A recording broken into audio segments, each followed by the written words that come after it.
देखिए प्रश्नावली 6.2 का क्वेश्चन नंबर 2 है ये। इसमें दिया है, चित्र दिया है आकृति 6.29 में यदि ए बी समानांतर सी डी और सी डी समानांतर ई एफ दिया है, ये तीन रेखाएं हैं, तीनों एक दूसरे के समानांतर बोला है, और y अनुपात z बराबर 3:7 है, तो x का मान ज्ञात कीजिए। इसमें y और z का अनुपात दिया है 3:7, तो इस x का मान निकालना है।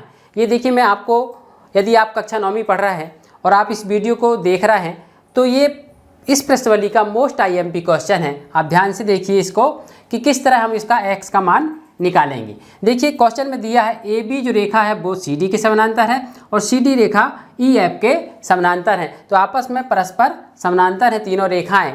तो क्या होगा कि दो रेखाएं यदि समानांतर हैं और एक तिर्यक छेदी रेखा उसको काट रही है, इस रेखा का नाम हम कुछ भी दे सकते हैं, एल दे दें, ये एल रेखा है, और क्रमशः वो ए बी रेखा को, सी डी रेखा को और ई एफ रेखा को काट रही है।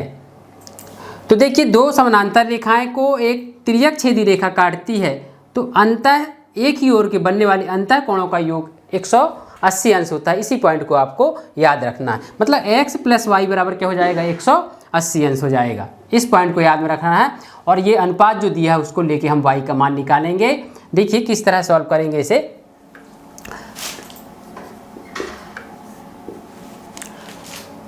सबसे पहले हम क्या लिखेंगे कि ए बी समानांतर सी डी दिया हुआ है, ए बी समानांतर सी डी, और दूसरा पॉइंट दिया है सी डी समानांतर ई एफ।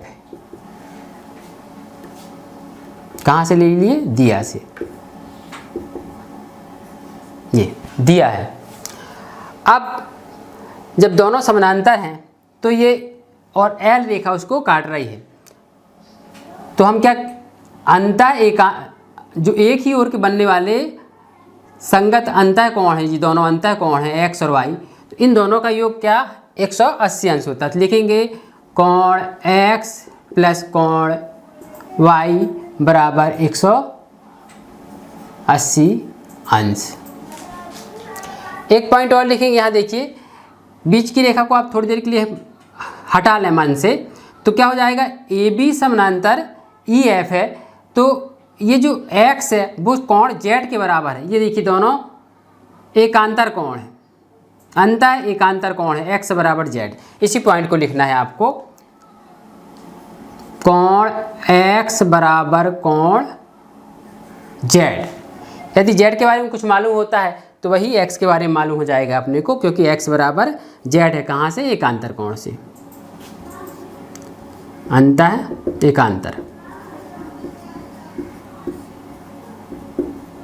कारण लिखना इसलिए ज़रूरी रहता है कि आप ये पॉइंट कहाँ से ले आए, दिखना चाहिए उसको, तो कारण देना जरूरी होता है। अंतः एकांतर कोण से ये दोनों बराबर है, मतलब x बराबर z।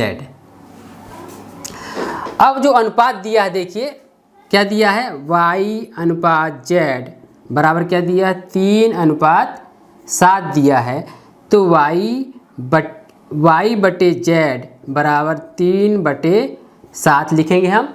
तिर्यक गुणा करेंगे यहाँ से, तो क्या हो जाएगा, 7y बराबर 3z। इस z का मान निकालना है हमको, क्यों निकालना है, क्योंकि z y का मान भी निकाल सकते थे, लेकिन z बराबर क्या होता है, x होता है। ये देखिए हमने ये लिखा है x बराबर z होता है, तो यहाँ से y का मान निकाल के हम कहाँ पे रखेंगे, यहाँ y के स्थान पे रख देंगे, इस स्थान पे। तो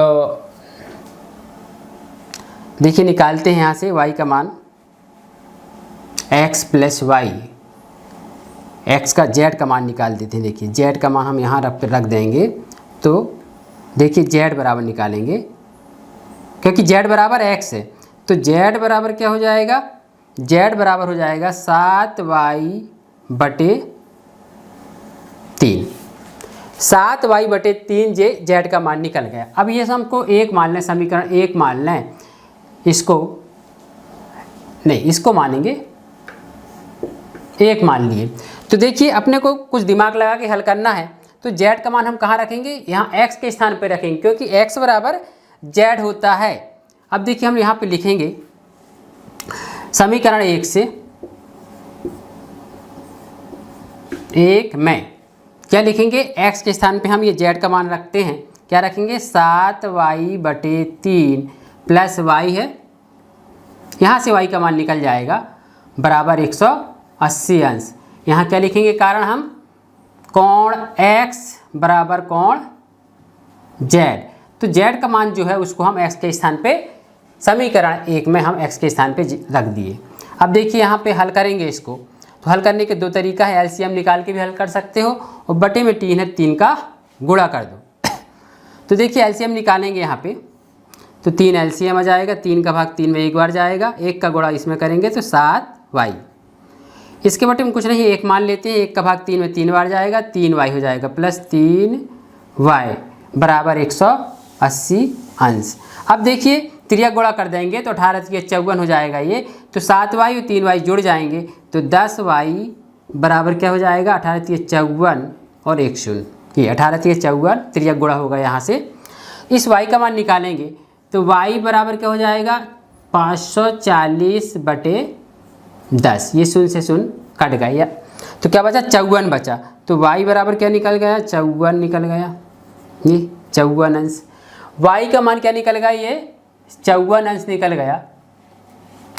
अब y का मान हम कहाँ पे रखेंगे, इस y के स्थान पे रखेंगे तो x का मान निकल जाएगा। तो देखिए आगे हल करते हैं इसको, समीकरण 1 से फिर लिखेंगे समीकरण 1 में मान रखेंगे हम किसका, इस y का मान रखेंगे, तो कोण x प्लस y का मान क्या रख दें हम निकाले 54 बराबर 180 अंश। तो देखिए इस x का मान निकालना है, 54 पक्षांतर हो जाएगा, तो कोण x बराबर क्या हो जाएगा 180 माइनस 54 बराबर कोण x बराबर निकल जाएगा 10 में से 4 गए 6, 7 बचेगा, 7 में से 5 गए 2, 1 की 1 ही 126 अंश। करेक्ट आंसर निकल गया ये, कोण x बराबर 126 अंश। देखिए कुछ आईएमपी सवाल रहते हैं, उनके आंसर भी याद रहना चाहिए कि इसका आंसर क्या आता है। देखिए मोस्ट आईएमपी सवाल है कक्षा 9वीं का प्रश्नावली 6.2 का दूसरा सवाल।